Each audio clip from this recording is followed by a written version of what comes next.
BNP একমাত্র দল, এখন অন্য অনেক দল আছে, কিন্তু বিএনপি একমাত্র দল যার একেবারে প্রান্তিক পর্যায়ে সেই বর্ডার পর্যন্ত আমাদের সাগরে, বন্দরে, নদী, নালায় যেখানে 10 জন লোক থাকবে সেখানে কমপক্ষে 6 থেকে 7 জন হচ্ছে বিএনপি। আওয়ামী লীগ ছিল, পালিয়েছে। সেই বিএনপি যদি উঠে দাঁড়ায়, পুলিশ লাগবে না, মিলিটারি লাগবে না, দেশকে রক্ষা করার জন্য তারা একটি সব থেকে বড় শক্তি হিসাবে আত্মপ্রকাশ করতে হবে। এটা বাস্তবতা।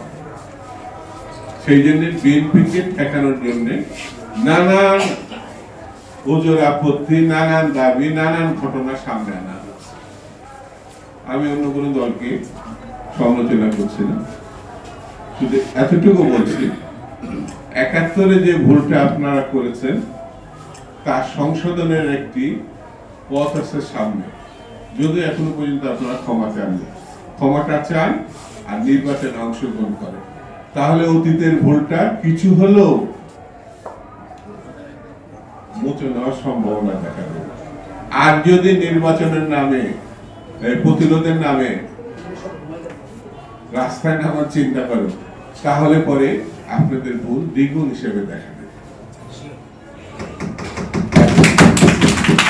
একসময় আন্দোলনের স্বার্থে, সংগ্রামের স্বার্থে, লড়াইয়ের স্বার্থে আপনাদেরকে বিএনপির মতো দল সমর্থন দিয়েছিল, পাশে রেখেছিল।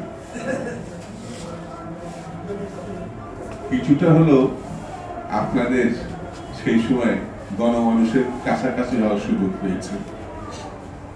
বিএনপির অনেক ক্ষতি হয়েছে ভাবমূর্তিগত দিক থেকে। কেউ প্রত্যাশা করেনি যে একটি স্বাধীনতা ঘোষকের দল, মুক্তিযুদ্ধের নির্মাণকারী দল, বাংলাদেশের প্রতিষ্ঠিত একটি রাজনৈতিক সরকার বা দল এইরকম একটি গণধিকৃত দলকে পাশে রাখবে, রেখেছিল জাতীয় স্বার্থে, গণতান্ত্রিক লড়াই প্রশ্ন।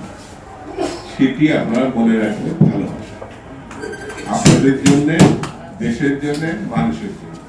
সেটি কিভাবে খনন, আসুন আমরা সবাই মিলে এই সরকার যে উদ্যোগটা নিচ্ছে সেই নির্বাচনকে আমরা সাফল্যমণ্ডিত করি, এবং এই সাফল্যের মধ্য দিয়ে যে সরকার আসবে আমরা মনে করি সেই সরকার এই দেশের স্বাধীনতা এবং গণতন্ত্র, সার্বভৌমত্ব, মানুষের অধিকার এটা রক্ষা করতে পারে।